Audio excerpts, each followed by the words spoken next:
Tecno- Então, vamos hoje falar de Jesus criança.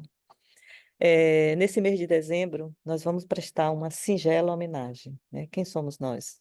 Né? Uma singela homenagem para Jesus, essa estrela maior, como tem a música de Tim Vanessa, Senhor das Estrelas, né? É o nosso Jesus, esse sol de primeira magnitude que baixou à terra para nos ensinar com a sua vida, né?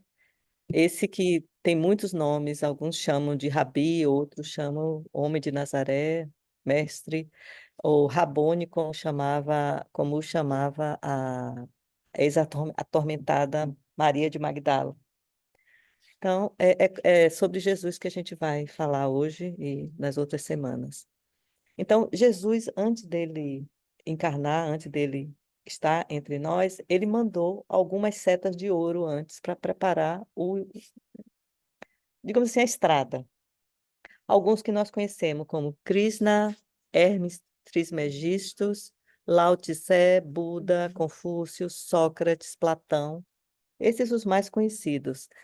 Então, essas setas de ouro, elas vieram pessoalmente para o nosso convívio, para começar a nos, digamos assim, amolecer o nosso coração, ou dar algumas ideias do que viria depois. E depois veio Jesus para o nosso convívio, para exemplificar qual é o ideal, né, de vida, como é que a gente deve direcionar a nossa vida, né? Ele não falou apenas, ele viveu, e foi esse o grande exemplo que ele deixou. Então, e a chegada de Jesus à Terra, ela foi, digamos assim, ela foi revestida de uma condição muito especial porque era a chegada, o nascimento de um ser angélico. Não era qualquer espírito, era um espírito de primeira grandeza.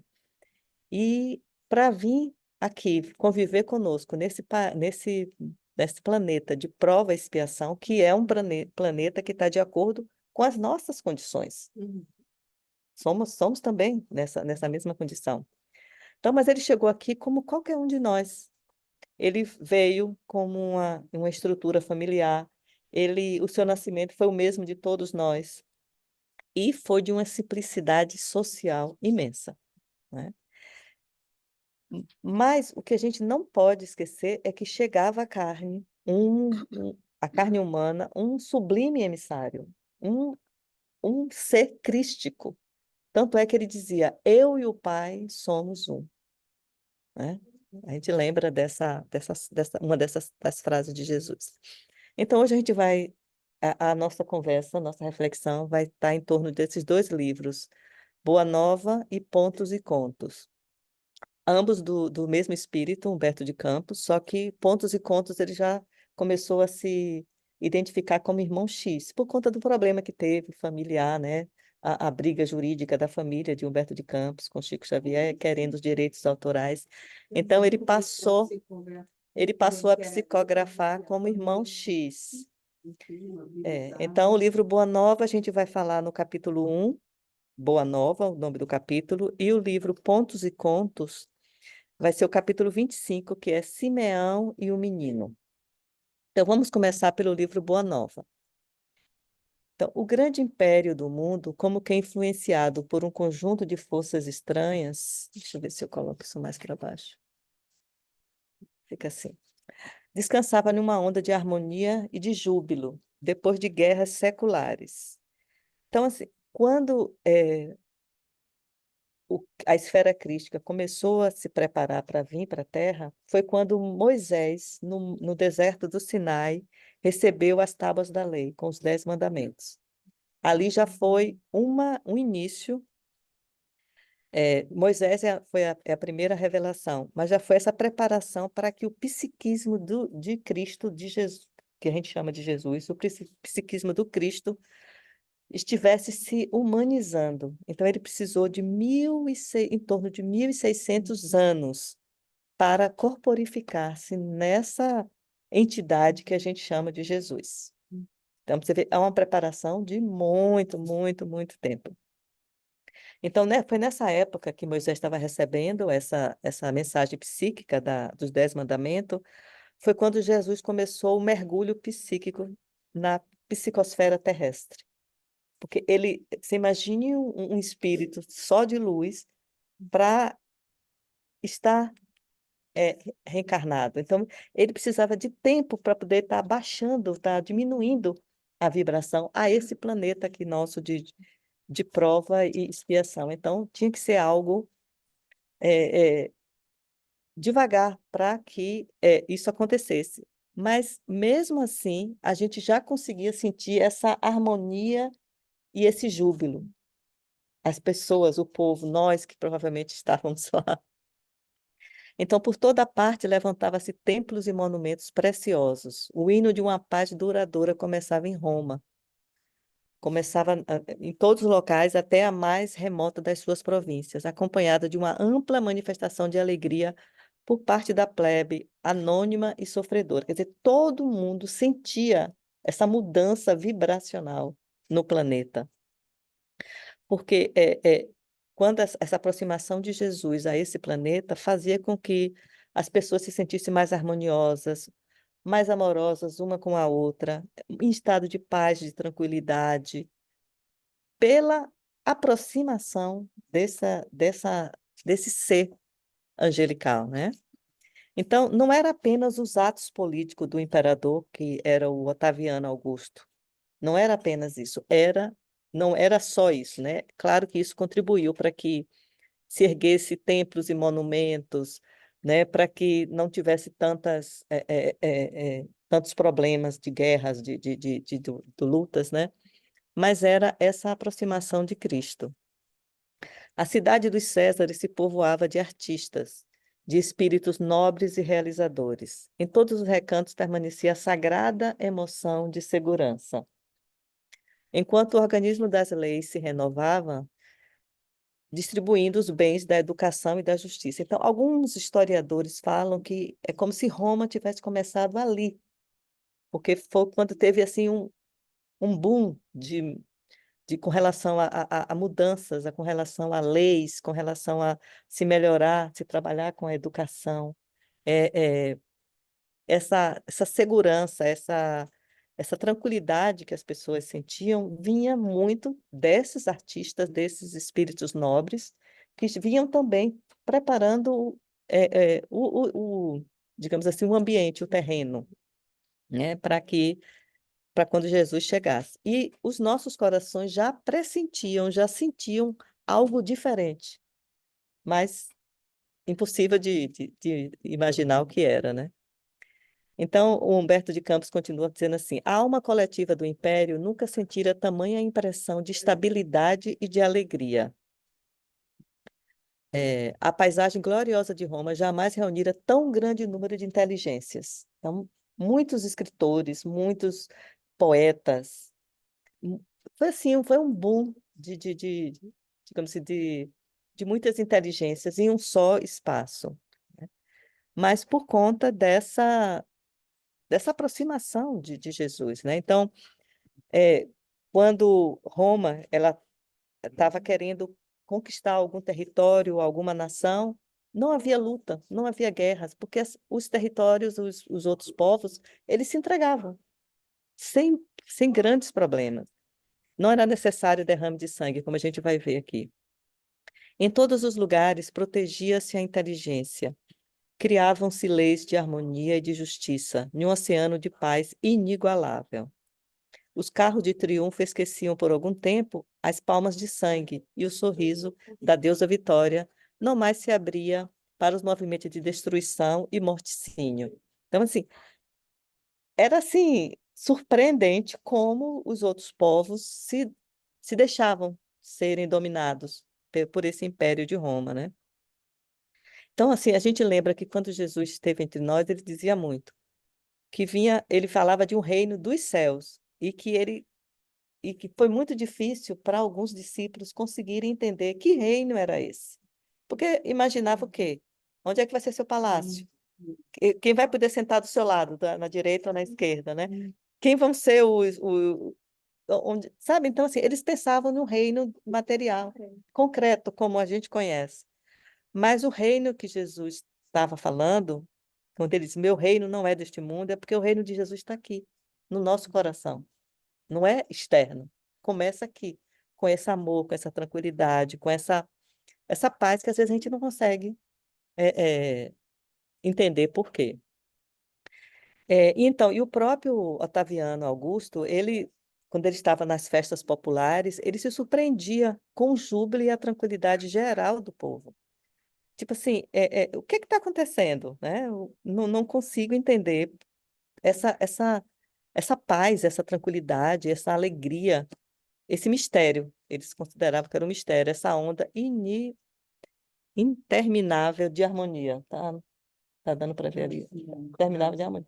E ele chorava de emoção, de comoção, quando ele estava no alto da tribuna escutando as composições, né, dos poetas, das músicas. Ele chorava. Tudo bem que tinha a emoção da música, mas era muito por conta dessa aproximação do Cristo que estava vindo ao nosso encontro, né? Então, foi uma época de muito crescimento material. Inclusive, fala-se que, por exemplo, diz assim, todas as estradas dão em Roma. Era porque foi nessa época que se construiu muitas estradas e todas as estradas chegavam para Roma. Então, até hoje ainda se fala assim, né? E também a questão de muitos crescimentos materiais e também morais, né? As pessoas começaram também a se preocupar mais com as outras. Muito também influenciado pela essa aproximação. O imperador, o Otaviano Augusto, ele se importava com o povo. Ele era inteligente, que por isso também isso ajudava nessas mudanças e também tinha uma preocupação dele com o povo. Ele tinha alguns sofrimentos na família e ele teve que tomar algumas decisões difíceis com relação à família, mas ele, tipo assim, se a gente fez uma lei, tem que ser cumprida para todos, não só para o povo, mas também para na minha família. Então, assim, ele era muito justo e inteligente e, isso juntando com a aproximação do Cristo, fez com que Roma tomasse grande vulto, né, naquela região ali da área. Então, o nascimento de Jesus ele foi anunciado aos pastores como uma boa nova.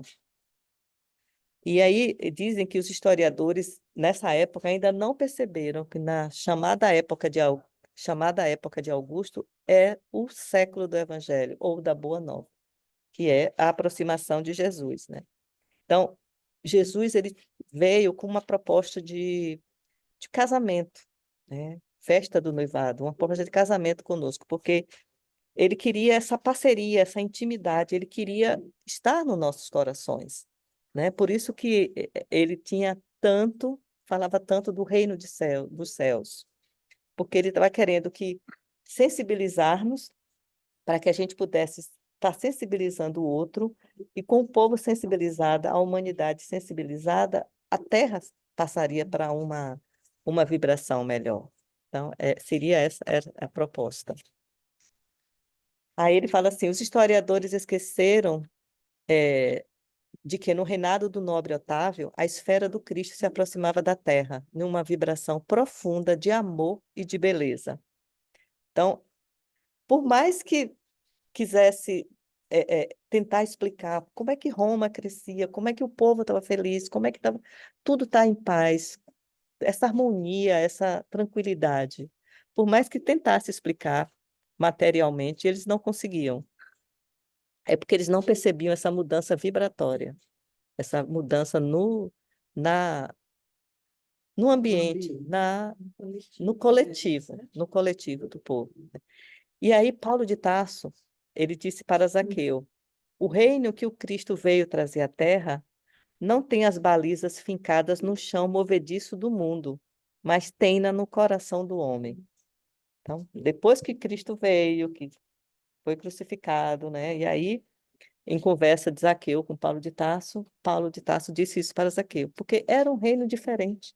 Não era um reino como a gente estava imaginando, né? Um reino de palácios, de poderes materiais. Então, acercavam-se de Roma e do mundo não mais espíritos belicosos, porém outros que se vestiram dos andranjos dos pescadores, para servirem de base indestrutível aos eternos ensinos do Cordeiro. Então, a gente não tem ideia de como Jesus foi escolhendo as pessoas que iriam compor digamos assim, os seus discípulos, os seguidores. Claro que o convite era para todos, mas alguns foram, digamos assim, escolhidos, alguns foram convidados. Imergiam nos fluidos do planeta os que preparariam a vinda do Senhor, que vieram primeiro, né? E os que se transformariam em seguidores humildes e imortais dos seus passos divinos. Então, naquela época, antes do nascimento de Jesus, muitos espíritos caridosos, com diferentes maneiras, com forma diferente de, como eu dizer assim, de se movimentar, de se relacionar, forma diferente de expor, é, de, de ter, digamos assim, família, com os amigos. Isso já era também esse preparo de Jesus, para que essas pessoas fossem também um exemplo a ser seguido.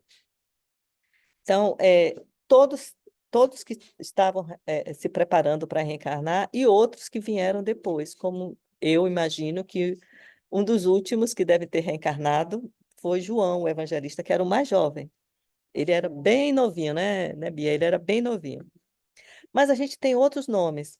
Por exemplo, Maria e José, que foram os pais.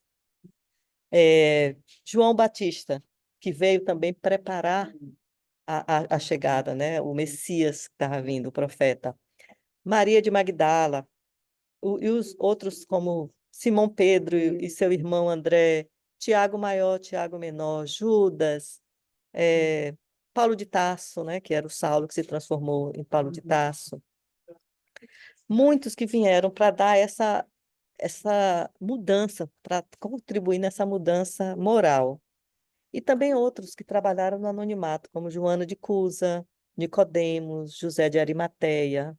E tem muitos outros. Se a gente lê os romances históricos de Emmanuel, a gente vai ver uma infinidade de pessoas, de personagens que se prontificaram, que eram espíritos afinizados com a esfera crística do Mestre Jesus e que vieram também para contribuir, né?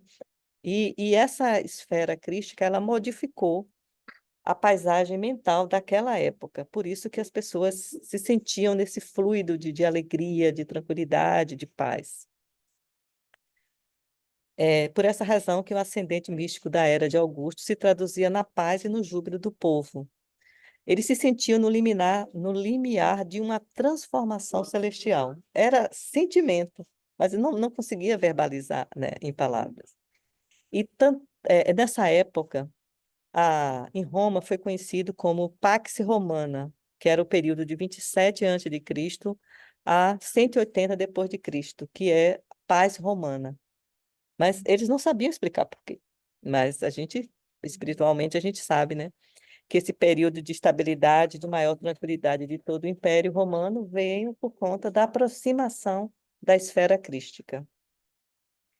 Então, e para que Jesus viesse ocupar uma carne, né, um corpo humano, foi-lhe imposto alguns sacrifícios, como, por exemplo, se você imaginar uma pessoa alta, 1,80 m, 2 metros, tendo que dormir em uma cama de criança, uma caminha. É, é muito difícil. Ou alguém que calce um sapato 40, 42 e tendo que andar usando um sapato 36. É muito difícil. Então, é só para a gente entender essa grandeza espiritual que é Jesus, tendo que estar aqui, nesse mundo de prova e expiação, tendo que reencarnar. É muito amor por nós. Então, ia chegar à Terra o sublime emissário, né? Então, esse mergulho psíquico, demorou em torno de 14 séculos, 15 séculos, para que ele pudesse se ajustar a essa realidade planetária, a nossa realidade planetária. Então, naquele momento que Moisés recebia a tábua da lei, já era o período de orientação para nós, para a humanidade, para que a gente tomasse conhecimento das leis divinas, para que a gente respeitasse, para que a gente colocasse em prática, né? Aqueles não matarás, não roubarás, aquelas 10 mandamentos.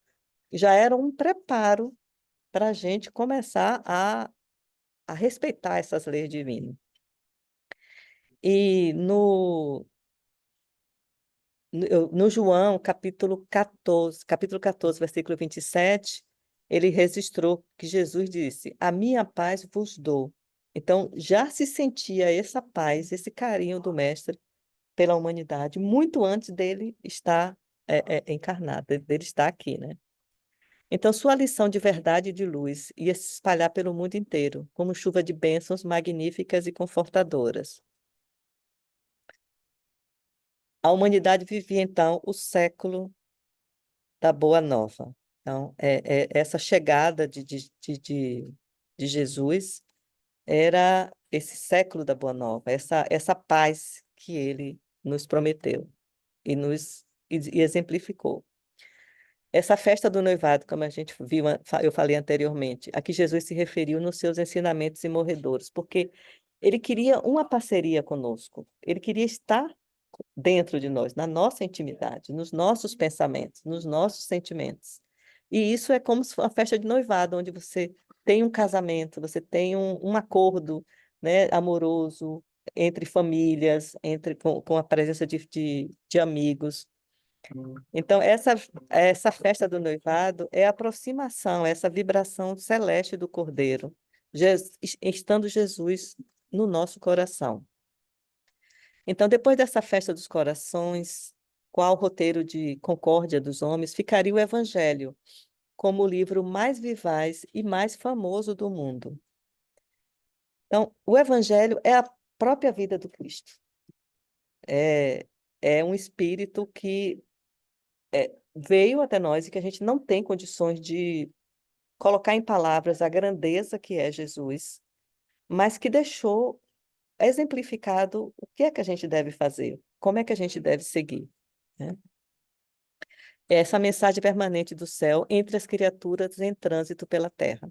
É o Evangelho, essa mensagem. Então, a vida de Jesus é para a gente poder, se a gente quiser saber, o que é que eu faço? Quem é que eu devo seguir? Vai no Evangelho que está lá, porque Jesus é o nosso modelo, é o nosso guia. Então, o Evangelho, né? O Emmanuel, ele diz que o Antigo Testamento é o homem perguntando e pedindo auxílio a Deus. Já Jesus, que é a segunda revelação, a primeira foi Moisés, a segunda Jesus, é Deus respondendo aos homens, respondendo à humanidade com a vinda de Jesus, com a, a, a, a exemplificação da vida de Jesus. Então, essas nossas indagações, nossas aflições, nossas dúvidas, é Deus respondendo com Jesus, para que a gente possa ver as soluções, para que a gente possa estar resolvendo os conflitos, passando por essas dificuldades, resolvendo nossas falhas morais, que só fazem atrapalhar a nossa evolução espiritual. Então, se a gente pega o Evangelho como guia, como manual, como mapa, a gente vai seguir a rota com mais tranquilidade, com mais paciência, né, Ana e Cláudia?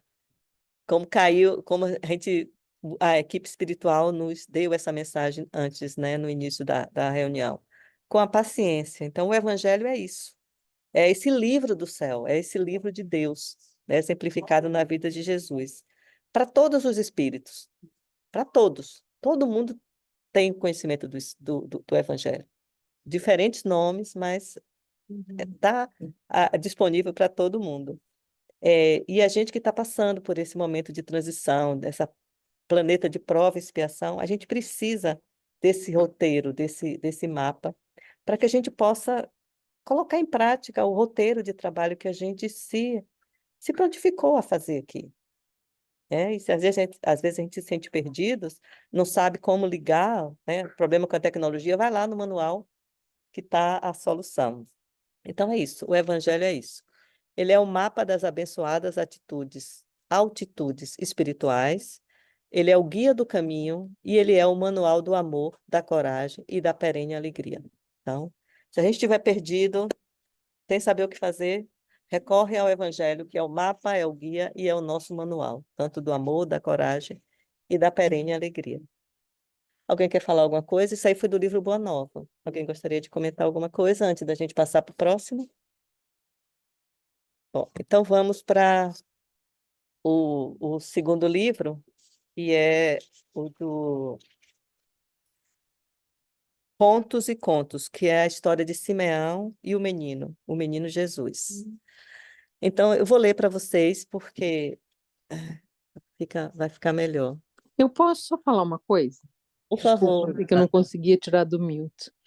Então, pode. quando você começou a descrever como, né, a situação de Roma, do planeta, com a vinda de Jesus, né, que o Humberto coloca muito, muito lindo, muito poeticamente, eu senti uma ligação tão grande de como que quando nós temos Jesus no nosso coração e nos entregamos a Jesus e procuramos Ele para as respostas dos nossos problemas, das nossas alegrias, da nossa vida, como que a gente se sente assim também, né? Como que, para mim, foi assim muito lindo pensar naquela paz que existia naquela época que estava começando a preparação para a chegada dele. Assim, a analogia para mim foi quando eu me entrego a Jesus, quando eu vou para Ele nas minhas alegrias, nas minhas tristezas, nos meus problemas, eu sinto essa mesma paz. Só isso. Obrigado, Ana. É assim mesmo. Eu também penso assim, que se a gente faz a conexão, né? Se a gente abre o nosso campo vibratório para o alto, a gente sente essa paz. Com certeza. Com certeza. Mais alguém? Bom, então vamos ler juntos. O velho Simeão, homem justo e temente a Deus, mencionado no Evangelho de Lucas, após saudar Jesus criança no Templo de Jerusalém, conservou-o nos braços acolhedores de velho, à distância de José e Maria, e dirigiu-lhe a palavra com discreta emoção. Oh, oh. Não está querendo ir, peraí, deixa eu ver. Ok. Celeste menino, perguntou o patriarca, por que preferiste a palha humilde da manjedoura? Já que vens representar os interesses do eterno Senhor na terra, como não vestistes a púrpura imperial?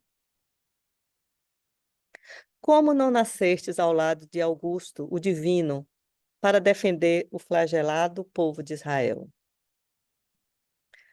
Longe dos senhores romanos, como advogarás a causa dos humildes e dos justos? Por que não viestes ao pé daqueles que vestem a toga dos magistrados?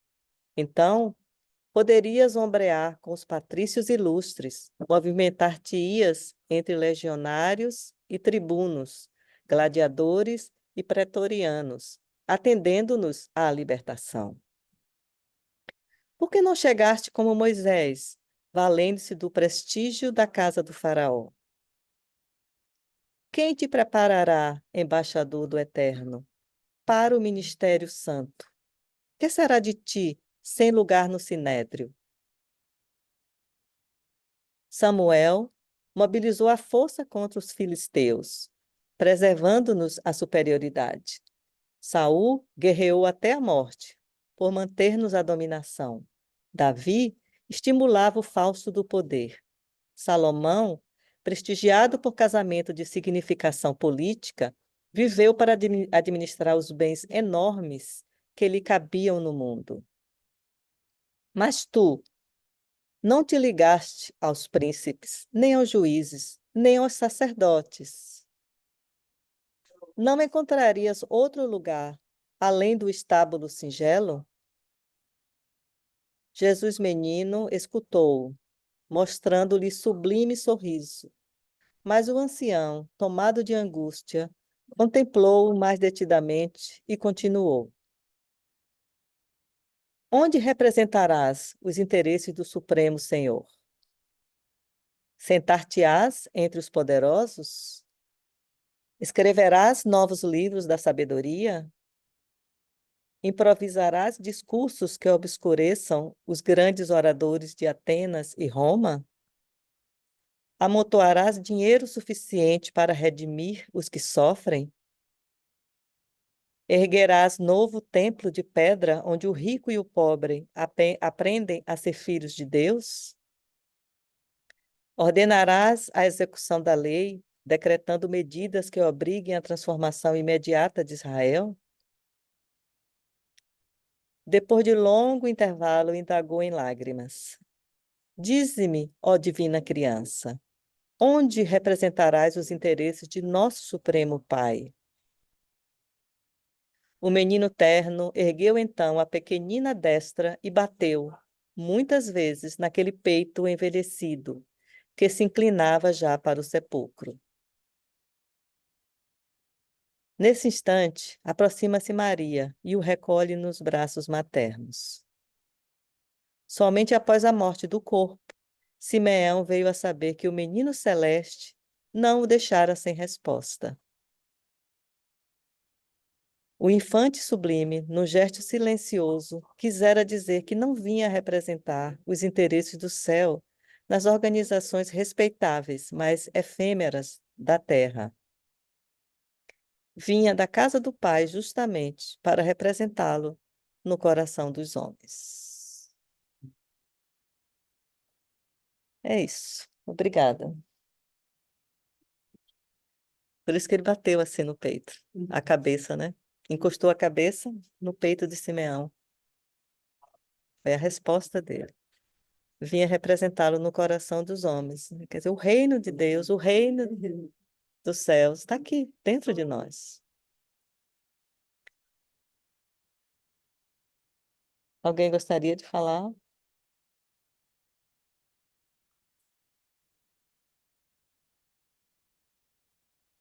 Na época era difícil entender, né? A questão da unidade, da simplicidade, porque todos os exemplos que eles tinham eram exemplos da força, da poder. Hoje mesmo eu vi, esse mês tem muita gente falando sobre Jesus, né? Em dezembro, Ouvindo uma palestra falando o quanto a humanidade ainda era tão pequena que Jesus tentava falar na conversa entre Nicodemos e Jesus. Ele pergunta, Jesus fala para Nicodemos assim que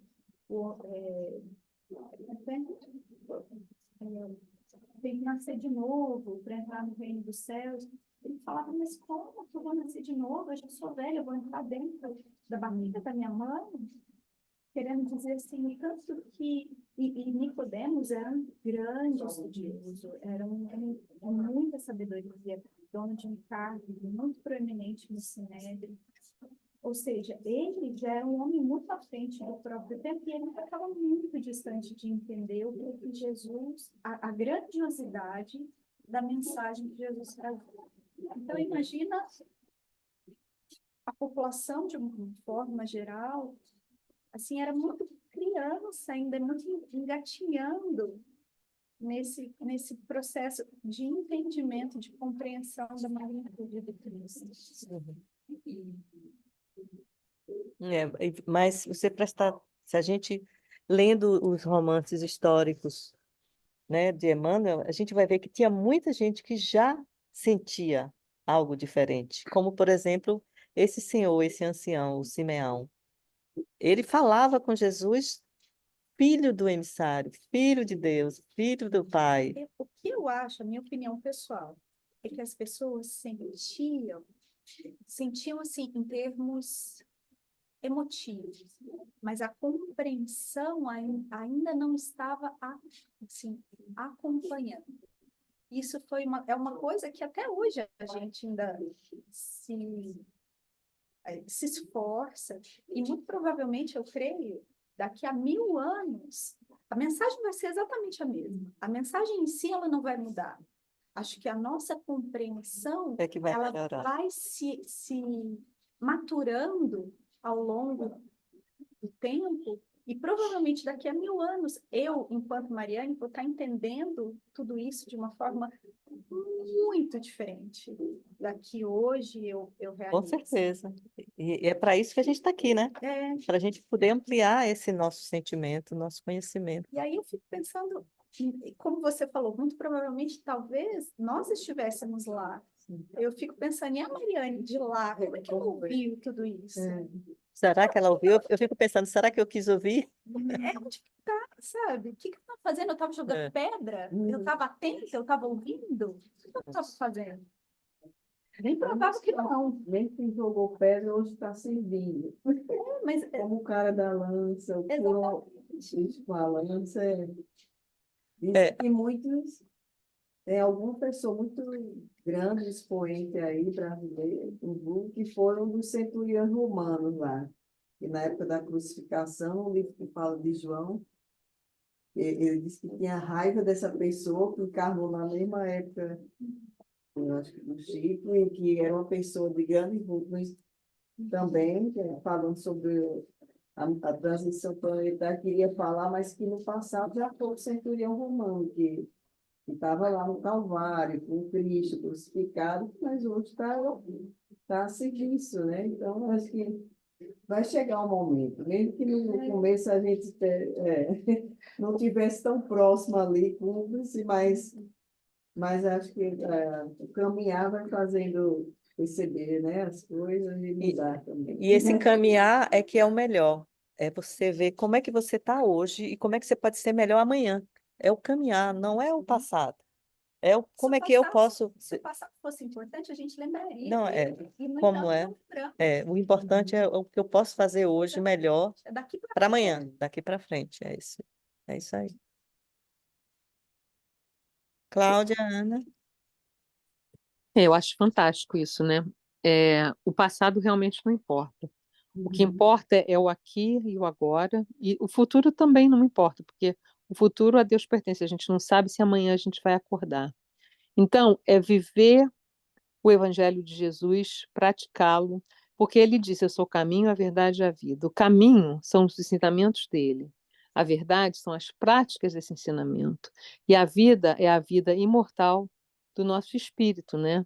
A vida espiritual, a imortal do nosso espírito. Então, a gente tem que, aqui agora, arregaçar nossas mangas, começar a servir, trabalhar, para a gente poder se melhorar, né?